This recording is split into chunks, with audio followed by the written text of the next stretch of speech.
Hello guys! Welcome back again sa aking channel. And ngayon, nandito tayo sa bahay.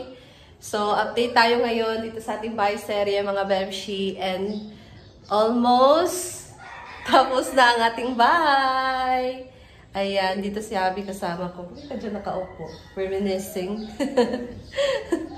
So, tapos na ang ating lababo guys. And then yung last time na, pinakita ko sa inyo is yung, yung ito, no? Yung ating bubog. Tapos hindi ko pa na-share sa inyo ang ating lababo. So, ang combination ng ating lababo dito sa kusina ay wood tapos white. So, maraming umangal dito. Maraming umangal sa ating, sa ating combination of colors sa ating tiles. Pero, okay naman siya for me. Maganda siya. So, how about you guys? Ano yung masasabi nyo? So, ito, ipapakita ko na sa inyo. Ayan. So, this is color white. And ito ang ating floor sa ating lababo. Which is para siyang wood yung kulay niya. So, ganyan. Bagay ba or hindi? Comment down below. So, wala pa tayong nag-awas ng tubig, Nil? Umaagos na pala ang tubig dito. So, kung i-turn na natin. Kaso nga lang, yung ilalim niya na yung labasan ng tubig ay wala pa. Hindi pa na ikabit. And then, ito na lang. So, ito tatakpan pa to ang hose sa taas. Ay, itong tubo. So, tatakpan pa ito. And then, mga Bebshi dito sa ating CR, meron na tayong pintuan. Kaso nga lang, hindi pa siya na tiles. So, bakit kaya? Bakit pa hindi pa ito na tiles? Actually, kailangan pa namin i-check yung labasan ng tubig dito pagka naliligo ba. Okay na yung para sa ating, sa ating inidoro or yung septic tank. So, okay na yon. Pero dito lang, pagka maliligo or labasan ng tubig, so, kailangan pa namin i-check kung lalabas ba talaga siya dito. Yung tubo na ginamit doon. Tapos, kukonect pa namin siya doon kina mama. So, that's why, hindi pa siya na tiles. Kasi mga Bebshi, my gosh, kailangan nating i-prepare muna yung labasan ng tubig para, talaga, hindi na tayo mag-ulit-ulit pa. Kasi pag na-tiles na, mahirap na. Hindi na pwede natanggalin. Diba? So, nagkulang pa yung tiles. Diyos ka, paano ba yun? Nagkulang daw yung tiles dito sa ating, sa CR. Isa din yan na hindi pa makabit. Pero, hoping soon matapos ito mga Bebshi kasi excited na rin talaga kami na, dito, bumukod na, of course, diba? And then, kahapon tinapos to ni Papa itong ating mga poste na nilagyan na finishing. Kasi, hindi pa ito nalagyan eh. Kahapon pa talaga ito natapos yung ating mga finishing sa ating poste. Ayan. Tapos, dito naman mga Bebshi sa labas, hindi pa siya na lagyan ng flooring. So, medyo makalat pa. And then, yung ating lagayan ng ng mga for stove. So, okay na siya. Ayan. Dito na tayo magluluto. Tapos, ito pala yung natapos na yung sa hagdan natin. So, ayan. Same lang ng kulay dito sa ating sahig. Ayan. And meron pa kami ilalagay dyan para hindi siya madulas mga Bebshi. So, no worries. Huwag kayo mag-alala dyan. Tapos, ngayon naman ay gagawin itong para sa ating ceiling. So, alkuba or kisame. So, tatrabahoin ngayon. Ilagay itong mga, tawagan metal paring para may kabit na. Pero, kailangan pa namin ng molding sa gilid. So, una, ikabit lang muna itong mga metal paring para makita natin kung meron bang kulang or ano pa bang mga kailangan. So, ayan. Ang para dito na ating kisame mga Bebshi ay yung in-sponsor ni Madam Brenda sa atin. So, dito na namin ilagay instead na dun sa kwarto. So, dito namin siya ilalagay ang kanyang kisame na tawagan to? PVC panel. PVC panel. So, ayan. Maganda mga guys.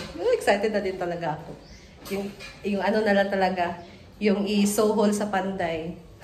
Dito ang pinaka Ano pang kulang dito? Dito guys, ang kulang talaga dito, yung pinaka-importante talaga sa lahat.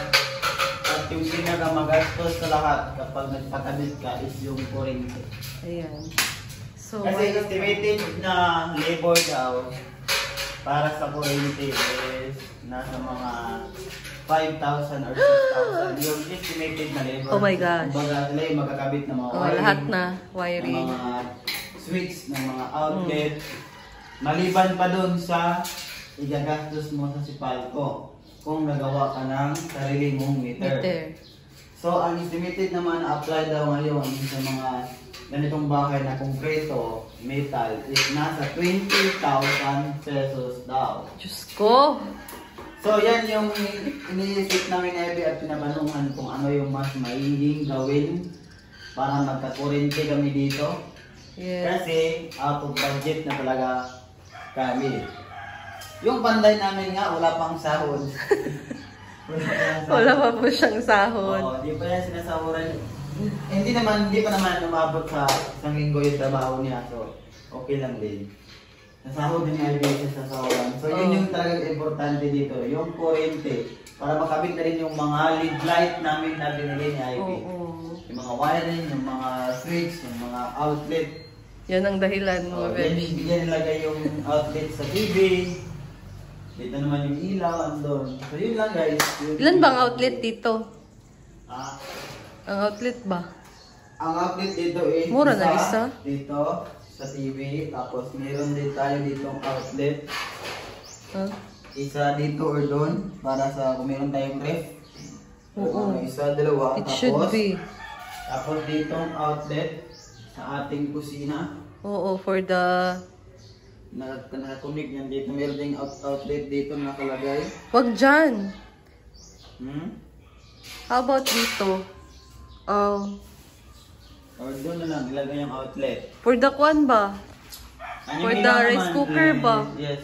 Doon naman lagay yung mga rice cooker, di ba? Kasi doon yung kitchen mo. Ano lang to?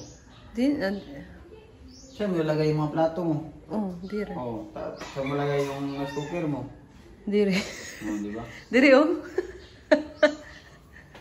Utangin lang, dire outlet usa. Bili dito, ayan ang outlet. Tapos dito guys, isang ilaw dito. Isang ilaw dito. Tapos Sa isang CR. ilaw pa rin sa CR. Ayan. And meron din tayong switch dito para meron tayong ilaw sa stairs. Yan. Diba? Tapos sa kwarto. And doon sa taas. Ayan. Tiles is mga grout. Yan. So tiles pala is mga grout. Kailangan pa namin lagyan to ng grout. So, doon na lang pagka ano na. Tapos na. Or ano ba?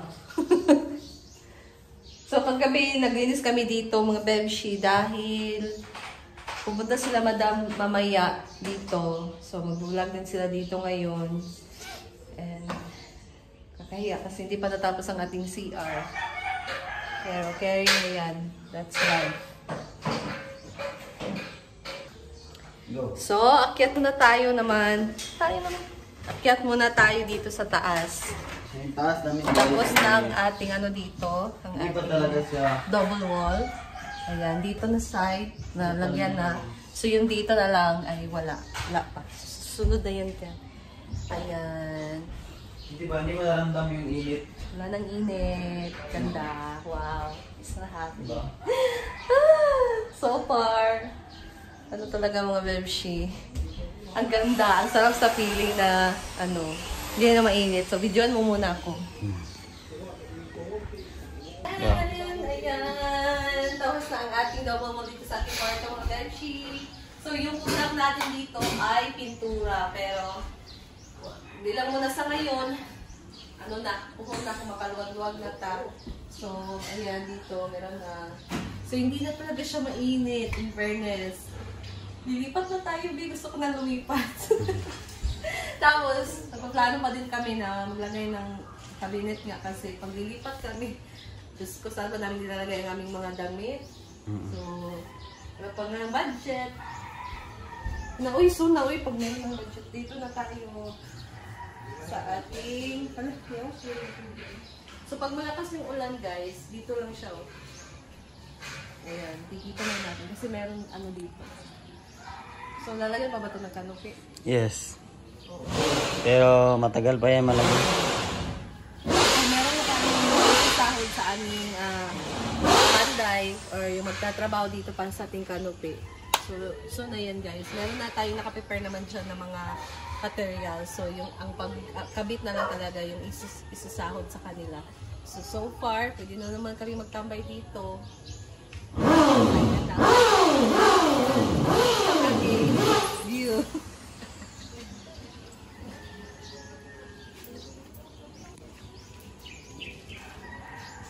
Akyat sila madam dito mamaya, sureness. Di ba? Ayan, mga Belchi. And tapos ito, kailangan mo namin ito palitan. Pero na din. So dito lang ang may pintura kasi pag dun sa labas, makikita talaga siya. Kaya dapat pinturahan na lang ito. So dito sa side ay wala pa. Pero okay lang. Tapos pala sa baba, yung sa CR namin, wala pa siyang doorknob. So, ayan. Tapos ito ba? Ito. Dinila ni siya? Di na ni Kwaon? Kukuhin mo yan, yung bata. Kailangan lang siya ikuan. Hindi nang panaan. Lagyan na. Hindi siya bitaw magkuhan. Ayan mga Bemshi. And then ito ating stairs. So, lalagyan pa namin ito ng pintura. Ayan. So far. Sorry. So, anong ginagawa mo, Tonton? Pinapanday po niya ang kanyang kamay. Ayan. So, maalikabok na naman. Ito talaga si Tonton. Balik na. Ito, bilog muna tayo. Pinapalinis-linis mo ako, Tonton. Asi. Ayan po. Oh, kutsilyo. Nanghingi si Tonton ng kutsilyo, guys. Bukang delikado. Joke lang. So, ayan mga Bebshi, that's all for today ang ating Baisari update. So, abangan nyo ang mga susunod pa nating update dito. So, thank you and see you again sa aking next video. Bye!